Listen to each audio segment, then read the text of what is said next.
A very good day to each and every one of you, and welcome to our international podcast, Below the Belt. Good to see so many of you on the live. As we say, good to see so many of you folks on the live. We couldn't ask for a better audience. We see Yolanda Thomas there. We have a very special guest with us this afternoon. Ain't gonna tell you all who it is. It's a surprise. Ain't gonna tell you all who it is. But good to have you, Magnell Barrow and Janice Booker. I knew I missed you this morning, Magnell. I just knew it. Good to have you, Donna Fresco and Yolanda Thomas. Edward Gonzalez joining us from the Bronx, as usual. His habitual residence, to use a legal phrase. Good to have you, Edward, and Gwyneth is joining us. We have with us as well Barbara Ralph. Good to have you, Barbara.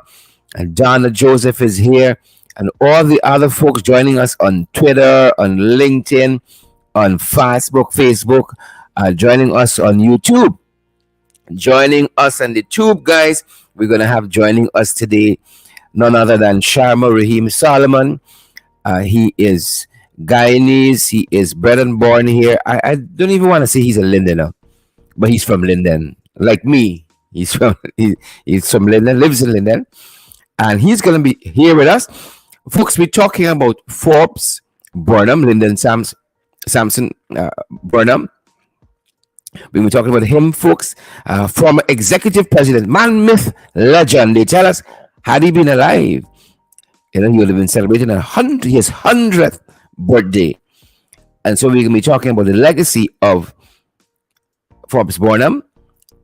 And Mr. Solomon is going to be with us in just a little bit. We're going to catch up with him in terms of what he's been doing since we last spoke on our program. But good to see all of you joining us. Marcus Anderson joining us from New Jersey. Good to have you, Marcus, and Joan Washington. Good to have you, and all the other guys, Donna, and all the other folks who are joining us. We're privileged to have you. Anne-Marie Selby, good to have you. Anne-Marie says good afternoon. She's only talking to our intelligent viewers and listeners. Only those persons Anne-Marie Selby is talking to. Karen Archibald, good to have you as well. Great to have you, good folks, with us today, and we're very, very privileged on very short notice to have Sharma Solomon with us. It's a real treat for us. It's a real treat for us. A young man, but with a lot of learning, a lot of education, a lot of institutional memory as well. As does a lot of work on the ground, not only in Linden but around Guyana. And Guyana has so much to benefit and to hear from Sharma Solomon. Now and in the future, good folks. Magnell Barrow's here, Anne-Marie Selby's here, Lennox Anderson, Orvin Don Cook. Orvin Don, how is Region 3? How is things on the other side? It used to be always the best side. I don't know about now at all. It's up for grabs now. I see Alan Dijon is joining us from Paris, France. Good to have you, Alan, from Paris, France. Yeah. Guyanese are all over the world, good folks. All over the world. Our Guyanese brothers and sisters reside. We might get some of them right now from the Middle East. Joining us, Francia Fraser. Good to have you, Rami Leander, Magnell Barrow. Good to have you, Magnell. We're just warming up. We're going to dispense with some of our current affairs because I really want to be able to benefit from what Sharma is going to tell us today.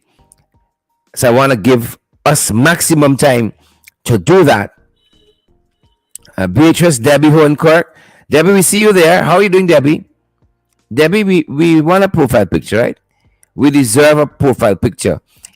Yvonne Ramasar, good to see you, Yvonne, and some of the other guys. I learned of a passing of one of the persons who was an ardent viewer of our program just this morning, Mr. Bertrand MacArthur. His sunset passed away, and our thoughts and prayers go out with their family. We also lost another one of our ardent viewer, fan, and contributor to our program out of Ithaca. and she was laid to rest a couple weeks ago. Folks, like I don't want to say the wrong thing, fed up with death. But that being said, our thoughts and prayers go to all the families, right now who are experiencing death in some way of a family member. COVID is still with us. We got to be careful. We got to be careful. Keisha Smith, thank you for that contribution. Look how Keisha can come and shop herself now. She's contributed to our program directly on YouTube. For you, those of you in the diaspora, if you go on our YouTube comments, there's a dollar sign at the bottom there, and you can purchase those stickers, and some of that comes to us. Of course, YouTube charges like a administrative cost, but most of it comes to us. That being said, Yolanda and Yvonne and Abiola Marshall and all the other guys who are joining us, great to have you. Share the live. Sham's going to be with us in just a little bit. Share the live as you guys are coming on. Lots of you joining us on Facebook. Even those of you who are joining us on the tube, you can share that link as well back to Facebook. You can send it via WhatsApp. The folks can watch our program directly from WhatsApp. Listen to us directly from WhatsApp. Yep, because WhatsApp is owned by all the same people. We're good to have you folks here with us. Trust that you guys have had a great weekend and you're off to a running start this new week. Rami Leander, you're off to a running start. Edward Brooms, we see you there. Edward, Francia, good to have you as well. Gwen Anderson said, day. Good to have you, Gwyneth. Great to have you here with us.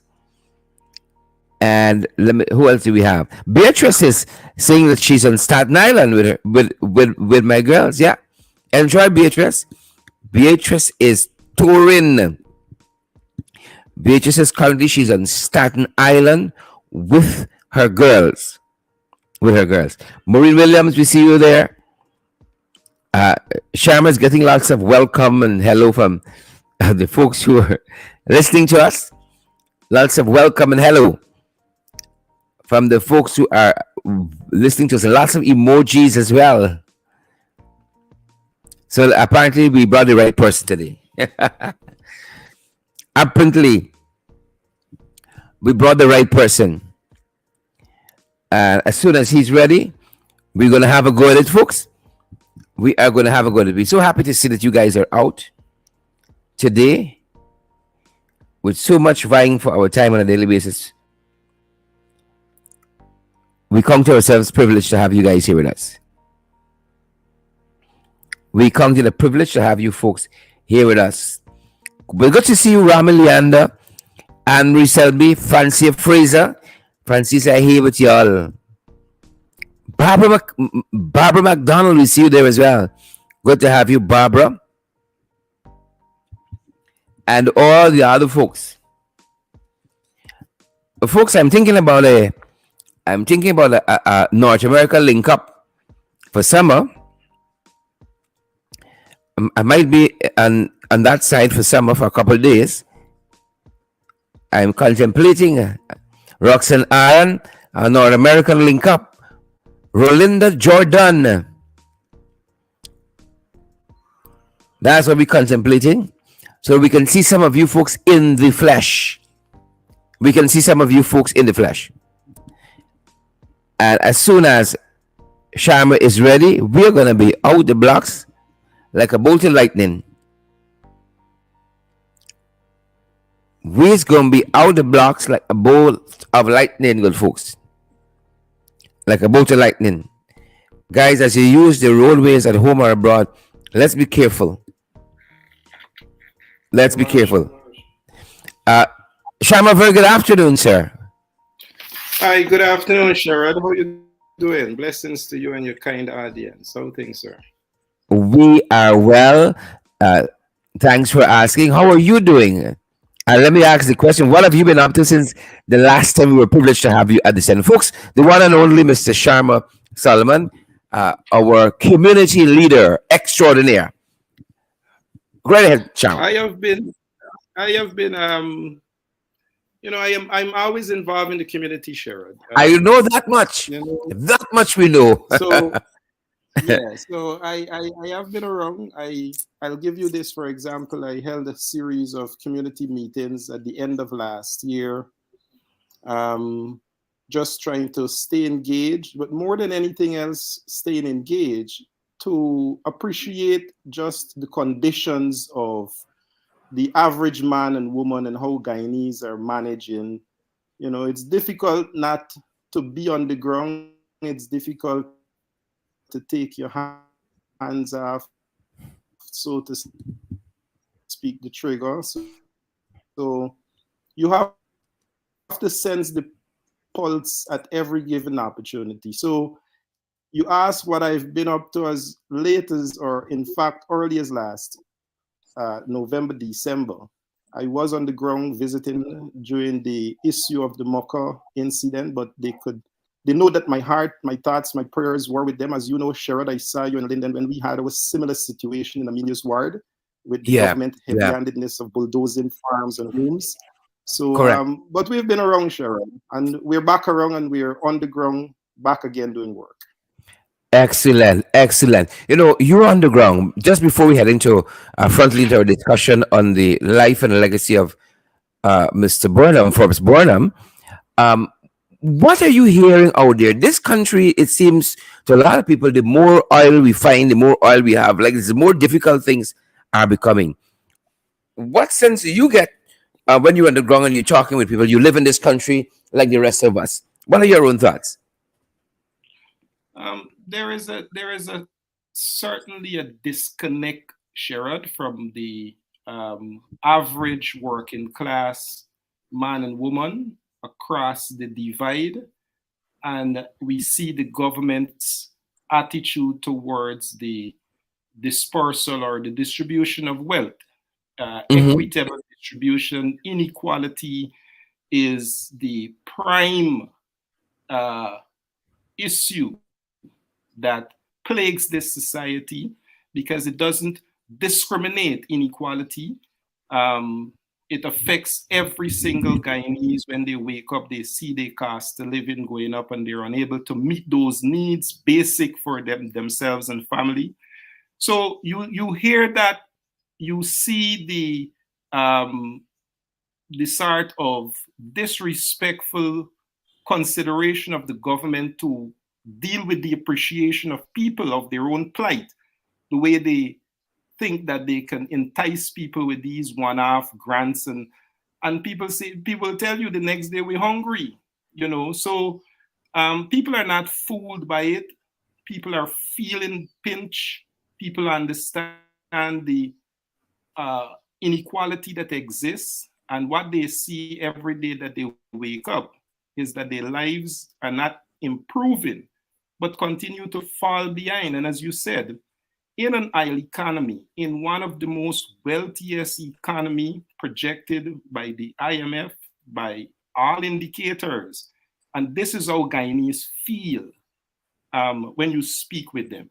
So I want to say that you have a better appreciation of just how the government, especially with the budget presentation and the way the budget was done, is still dealing with a trickle down effect of how they distribute wealth. Wow, just wow. And in that context, in that very context, is a wonderful segue for us to head into our discussion.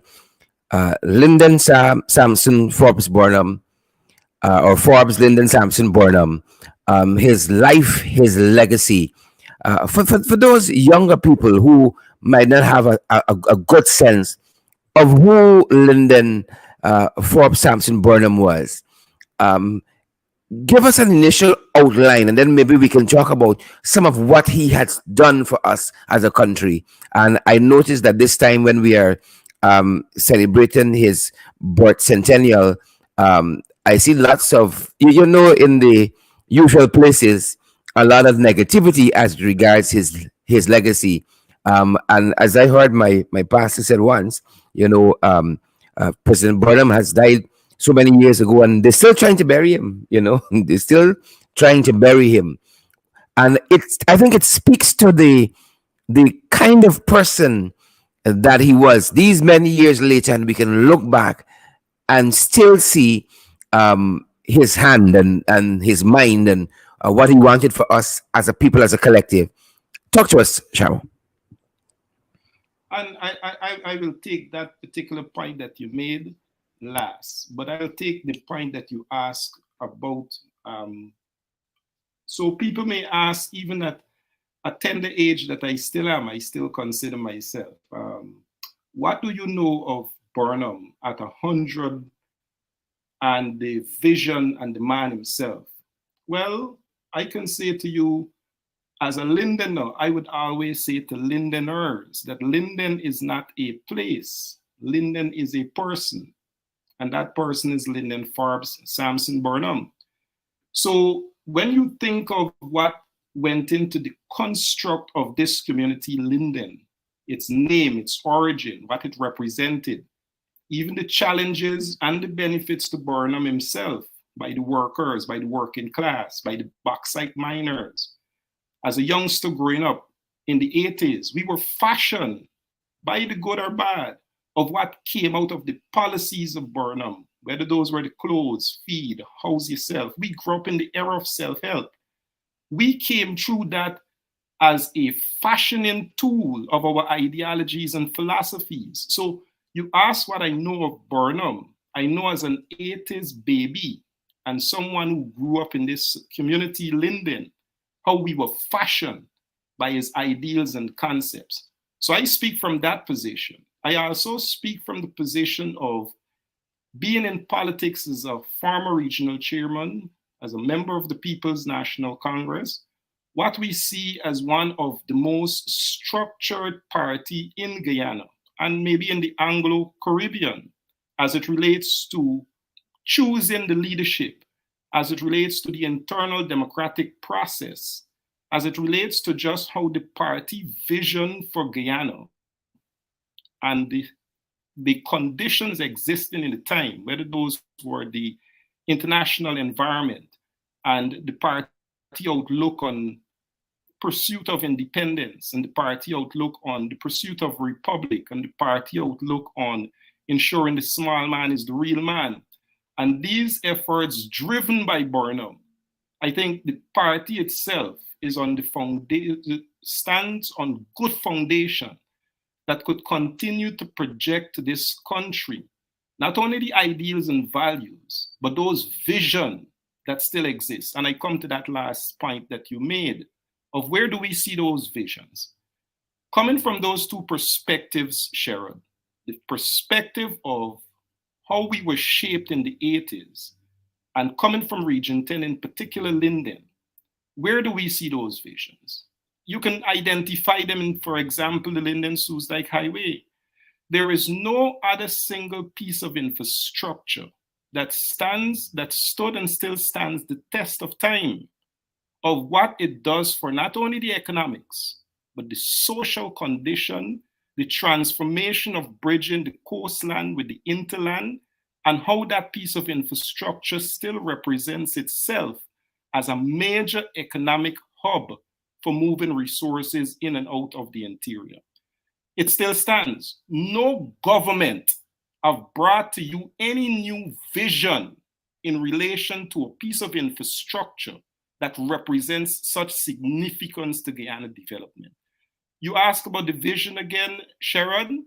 We see what is being provided for housing. Linden, I speak from the position of Linden and the 80s and how we were shaped in the self-help and house, clothe, feed yourself.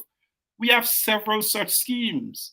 1 Mile, Amelia's Ward, Wizrock, Brazina. Those schemes exist and show what the ideals of the transfer of wealth to generation represented in the housing program of Burnham.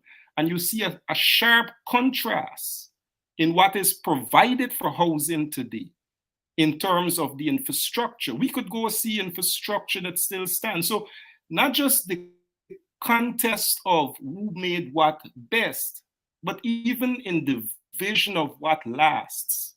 that you can go and see infrastructure and drainage in what was put down 50 years ago as representation of the transfer of wealth in housing. You ask again about vision, Region 10, projection, the largest agriculture program within the intermediate savannah, represented in the Upper Berbice program, still stands and is still being used today by this government, not as a transformative or in a transformational way, as that vision is nothing else except what came from Burnham. There is no agriculture program of such massiveness between the coastland and the interland except the Upper Berbice program.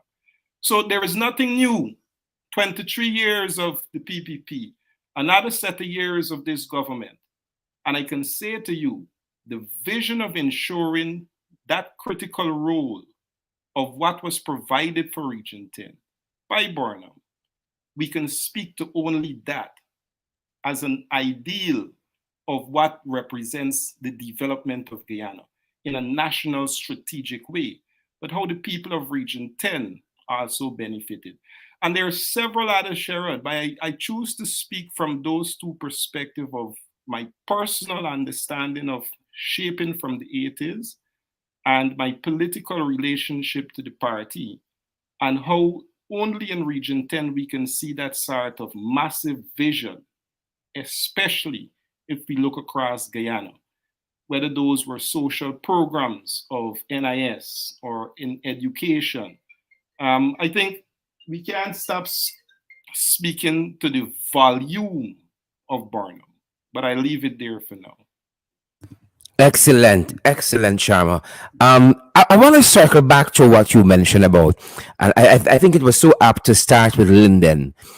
Here we are. We can't even seem to fix a couple of roads properly. Here was Linden, Forbes, Sampson, Burnham building cities, right, that has stood the test of time. I want to take us back a little bit to an editorial that came out of Starbuck News on Silica City and some of what Starbuck News said. And I use Starbuck News, Shara, because I don't want it to be said that, oh, it's them boys propaganda. You know, they can talk down with city and so on. Starbuck News pretty middle of the road. And if anything else, I give them a little tip that they've gotten a little shaded by the PPP of recent. So I want to use Starbuck News. And Starbuck News says that they don't understand what is happening with the building of this Silica City because we still don't know much about it. This editorial written, let me head back to the top of it. It says the 29th day of January. It talks about Georgetown and Silica City. Yes, we have outgrown the city and new cities are needed. But it has a problem, this editorial, with how they've gone about trying to do Silica City. One, we talked about Amelia's Ward and the folks there, the heavy hand of the PPP. They've gone and pushed out a lot of farmers from this area of Silica City. And one of the things Starbuck News noted here in terms of building cities is that the infrastructure has to go in first. Infrastructure has to go in, and then you delineate where is going to be public spaces, where is going to be public buildings, such and so forth. This administration, to the consternation of Starbuck News, seem to have gone in to start with 100 houses first, which is kind of an upside down and lopsided way of doing things. Again, they were never involved in building anything of that magnitude. Now they've gone to this thing called Silica City. Even the name upsets Starbuck News. But there is Linden standing as a township and standing as a monument to what you said, Sharma Solomon. The ideology, the thinking of not only a par excellence leader of Guyana, but perhaps in the Caribbean. And you can expand on that. Well, Sharon, I think you just ended on a good point. Par excellence. Who made Caribbean Man of the Century? And the sort of planning. It wasn't I appreciate the point that you raised with Silica City and the lack of transparency that is available. But in itself, it takes away that level of involvement for proper planning. And I think that is where you see the difference in a Burnham of national development, of decades onwards, where we can see the infrastructure. And I'll give you, for example, Diamond and the way it was developed. And that should have been a push to see the new township. Instead, what we know now is that Diamond itself was a social engineering exercise to address the issue of the voting population of Region 4, so to speak. Mm-hmm. This is the sort of thinking behind the efforts of the PPP. It is not national in its objective. It is not long-lasting in its projection. So I think even as mutual as you consider Stabroek News to be, even they too, like the rest of the country, must and should have questions Correct. about such a piece of infrastructure and what is its relationship to our national development, and how do we as Guyanese ensure that we play a part and be involved in that. And I think this is where, again, as you look at Burnham in the interest of self-help, and how the community and how the small man was the real man to play a part in the housing development drive. Whether you go into Tocqueville, those residents can tell you how involved they were, not only in getting turnkey homes, but how involved they were to get it to that stage where they got their homes and build their communities. And that in itself addressed a total different approach to community development, more than building house and building house, addressing the issue of house lot distribution, which in itself is a whole different conversation as it relates to how the PPP is dealing with that, how they're dealing with the issue of housing development in general to give loans through NBS, and if more loans and at what rate. So those things in itself, Sherrod, if not properly given the sort of providence of explanation and where people get involved, then Stabroek News have every right, like every Guyanese, to question, and not only question, but to also hold this government to account to ensure that we understand where does this fit into our national agenda and national development. Excellent, excellent. And you know, if we leave Linden, you gotta engage the Linden Suzac Highway. You come down and you engage so much infrastructure that was put in place after, well, post our colonial experience, when this country became independent, and you had to have had big thinkers. And that is one of my fears now. We don't have these big thinkers. We don't have these big personalities locally or regionally. And what we have had was a whole host of what the independent accountant, Dr. Alan Gulcheran, said were a whole host of failed projects.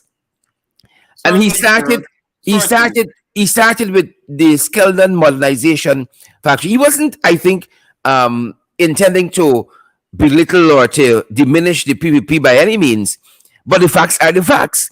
The Skeldon modernization project, you've had the fiber optic cable, you have had the the verdict is still out really and truly on the Berbice Bridge, which resembles, is a twin to the Demerara Harbor Bridge in terms of the design and look of it.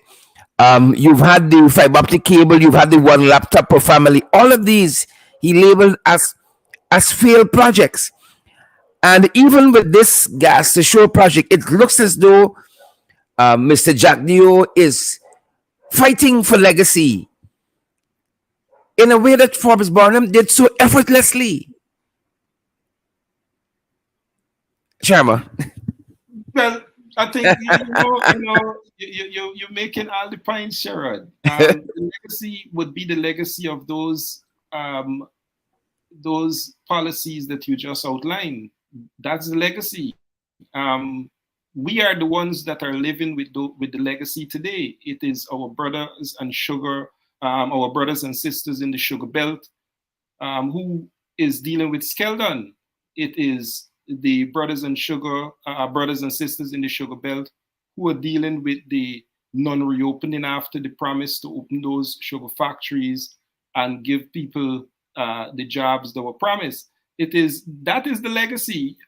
Whether it is the fiber optic and the ICT program and just the outcome of that program and where it is at the moment, you are outlining what Guyanese are well aware of.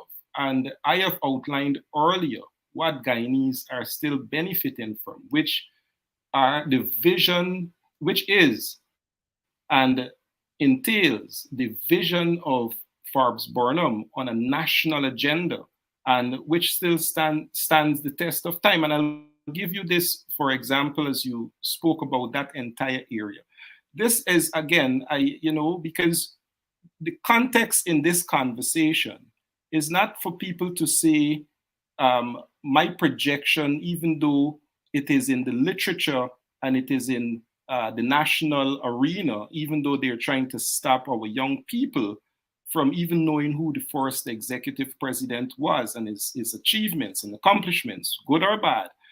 So I am speaking from a Region 10 agenda, so people can say, but who are you? Yes, I stood once as regional chairman. I have a deep appreciation and understanding of the region. We went in different directions against and challenged government on seeing how the region fits into national agenda. So I am very well acquainted with that vision and that entire area. Region 10 embraces 6 other regions. Region 10 is with the 3 main rivers embracing and running through it. Region 10 is critical to the national development of Guyana. It doesn't require secrecy.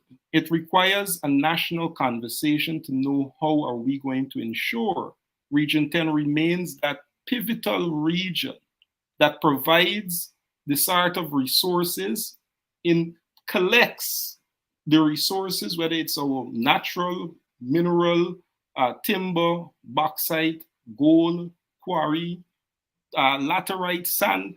Region 10 is prime.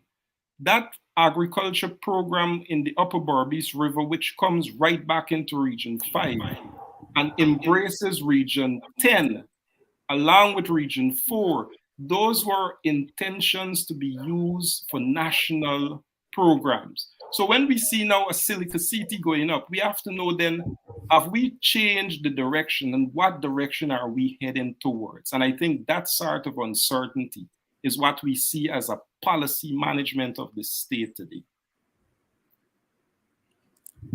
Excellent, Sharm. Excellent. I just wanted to quote Anand Gulcharan directly here, because I think it's very important, because it's really and truly chalk to cheese.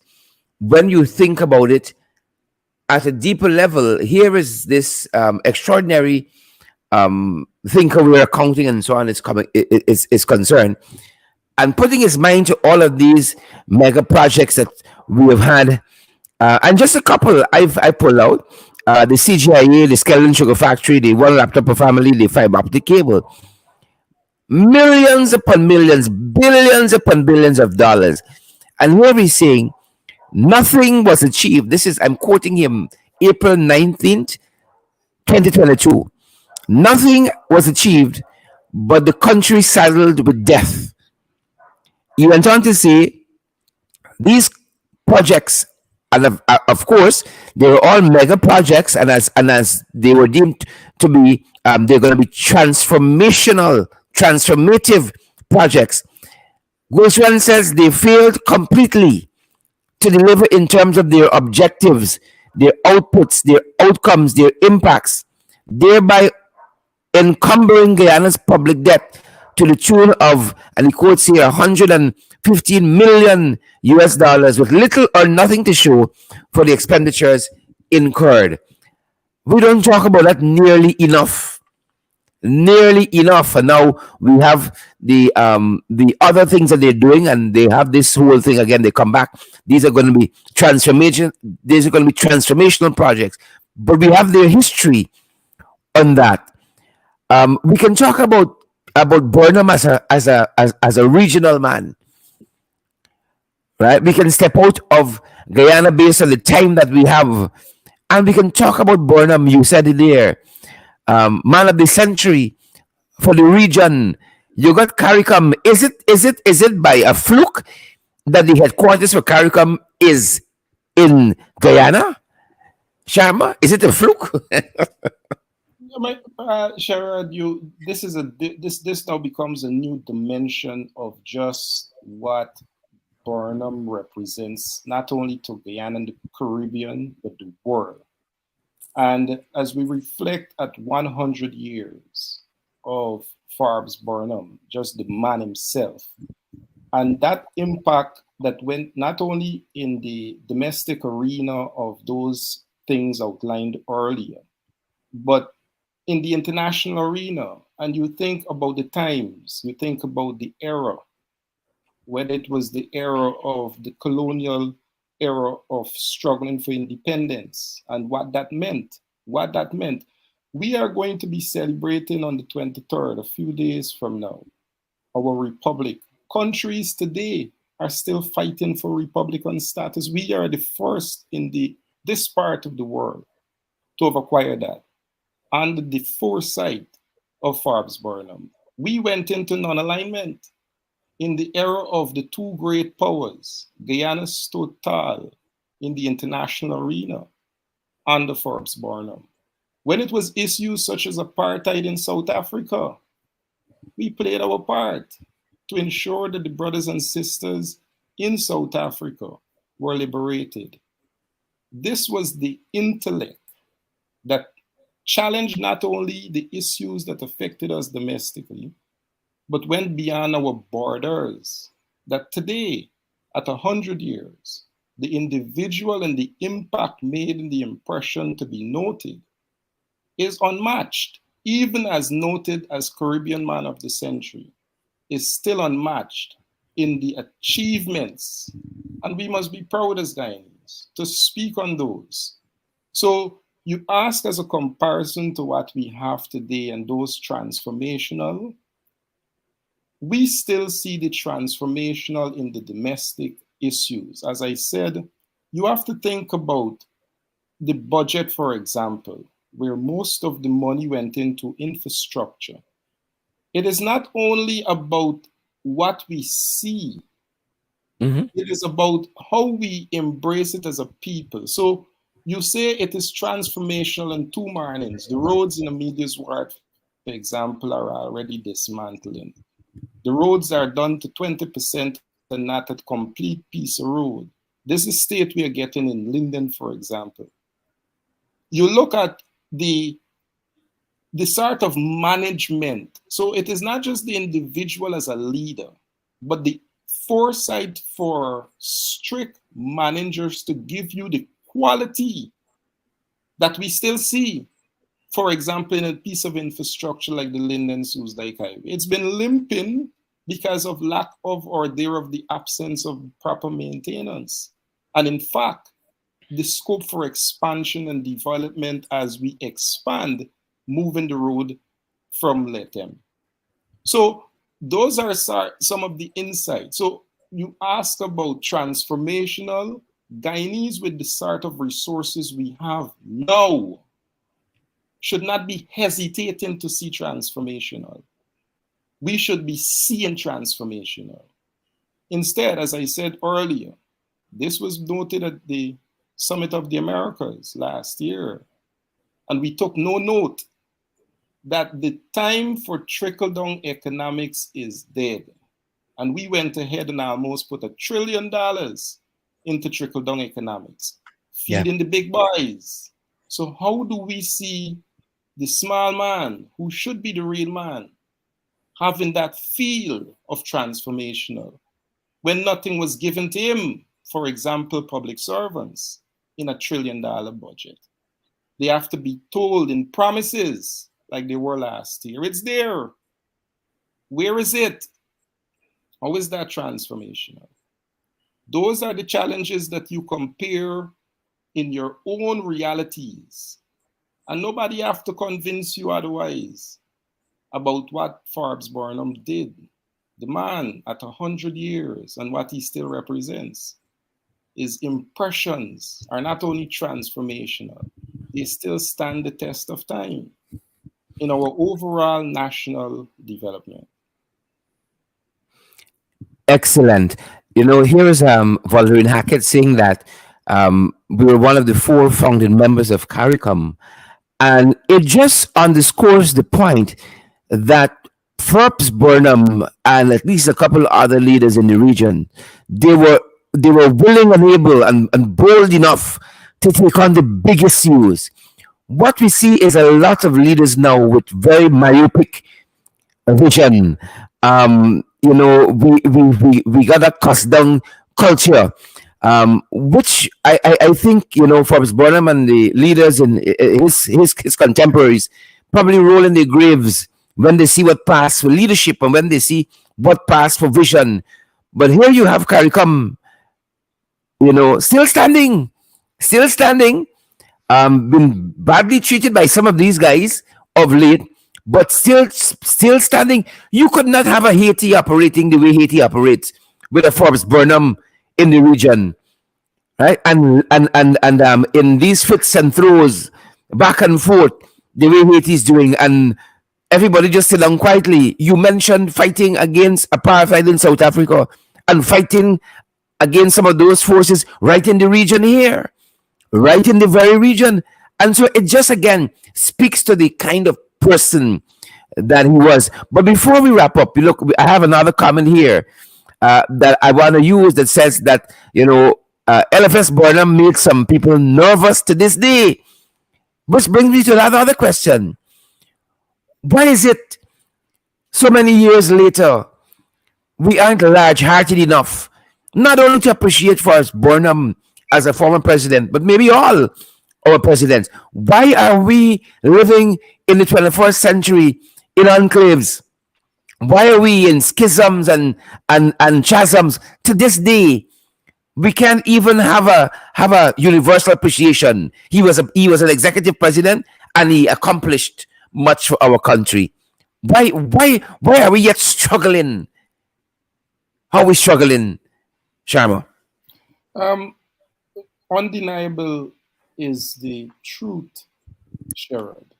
So whether it is people want to accept, and the truth is there was a man that was given the title executive president of Guyana. There was such a man. His name was Lyndon Forbes Sampson Burnham. The truth is that he existed. You cannot wish him away. That's the first reality. The second reality is that he made impressions not only in our domestic lives as Guyanese, whether those impressions were the anti-colonial struggles and even before then of the trade union movements, and even as it took on world issues, the impressions are there. That's the truth. However, those are the truths people would like to make mention of. They make mention of what they see as truths. How can you then deny? And this is the point I want to address your question with. How then can we as a state, with such political immaturity, such ancient thinking of barbaric standard, to think that we can deny young people an opportunity to engage in the truth that such an existence occurred of an individual who happened to be these things and made these impressions? That in itself show the retardation of what we have to deal with as leaders with regards to not only thinking that they can deny people the truth, but the efforts that they will take to do that. So I know that Burnham brings different emotions for different people. We are beneficiaries as I give my perspective as a fashioned 80s baby from the perspective of a Lindoner who is part of a political organization called the People's National Congress that held leadership position myself. Those perspectives I speak from. And I can say to you, as we celebrate the 100th and birth anniversary of the man, the actual person who existed, our first executive president, which is a truth, who brought us all these things that is now Guyana, I give and pay homage and respect and say to the family that we recognize that existence and wherever that individual is and his soul may be, happy birthday. Thank you so much, Sharma, for that. And we can't really deal with all that was Lyndon Forbes Sampson Burnham in even in our program like this. So we didn't talk about education, we didn't talk about his impact in healthcare, himself being a lawyer. We didn't talk about that, fashioning a jurisprudence that was Guyanese, right? All of that, this is a man who walked with giants and emerged with giants because they were his contemporary. Shudat Ramphal, Shahabadin, and you name them. You name them. This was the period, the crucible that produced them. You got it from Nascimento on a very aggressive program a few months ago to Freddie Kissoon. No, not Burnham. Not Burnham. Not Burnham. We can agree or disagree with Nascimento in his times, whenever, then or now. Not Burnham. So whether it is the Martin Carters, the persons you alluded to earlier, and the Nascimentos, and whoever they are, not Burnham. So that behavior, to think that you can behave in such an ancient fashion of erasing the memory of Forbes Burnham. There was one time we saw even to deny Burnham the Oliver Tambo Award out of South Africa. Talk to us. A critical role. Those are the efforts people will make. But as Nascimento rightly said, not Forbes Burnham. Yep. And isn't that the thing right there? Kid Nascimento having served in Forbes Burnham government, as a matter of fact, and knew him up close and personal. Isn't that the true test over time? That here is a man who lived and who died a little while ago. And even in dying, since 1985, his influence is so strong on somebody who served with him, that he can look back and say what you want of this fellow. He was no racist. He was no little pian leader. You see? And Kit Nascimento has worked with lots of these guys, the Jack Deos, the whoever. They've been since Forbes Burnham. And he still looks back and said, this fella and his ideas and his ideologies, right? I agree with you 100%, but this fella not only stands out among those jagabats and trench crappos we got to deal with locally, but regionally as well, and positions him on an international stage and says, this fella was beyond this time. Shara, wrap up for us, on this 100th birth anniversary of Lyndon Forbes Sampson Burnham. How do we, as a poet might say, locate him in this time and this era? What could we learn from such a figure that once walked among us, and on whose shoulder we stand right now to build this country and develop it for all of us? As a believer, Sherrod, I think you ask, how do we locate him? I believe he is located. He has always been located. If I, for example, in the most practical way, you ask how he is located, in this commemoration he is. We are speaking about him. If I take a journey down the Linden Soosdijk Highway, which I know thousands of people do on a daily basis, I know hundreds of millions of dollars worth of resources are moved through that. You ask, how is he located? I still see the Berbice River Agriculture Program is being excitedly spoken about by this government. How is he located? We still see the issue of housing to the dissatisfaction of Guyanese, and we can point back to say what really represents the transfer of wealth to Guyanese. He is here. It is how he is represented. And I think it now becomes the duty of every single Guyanese, outside of our differences, to make that first recognition of the acknowledgement, the truth that he existed. He was our first executive president. He did things that we must still and have to still recognize, whether in those physical experiences, as I outlined earlier, or the social issues of international representation, social considerations. He is and will be Lyndon Forbes Sampson Burnham. And we are, as a party, grateful to have had him as our founder leader. And it is good that we will continue to speak about him. Thanks for having me on, Cheryl.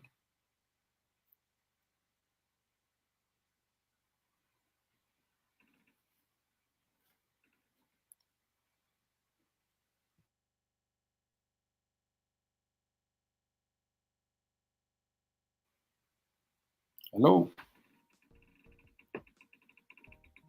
Apologies there, Shema. I was saying thank you so much for responding on such short notice to our program today, and bringing context to the life and times of Lyndon Forbes Sampson Burnham. Thank you so much. You're welcome, Cheryl. You have a blessed one, man. You too as well, folks. And there we have it. That's going to do it for our time today on our podcast.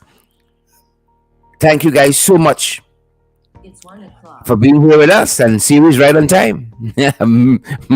Mayville Shorts, good to have you, and here's Lynn King and all the other folks who are here with us today.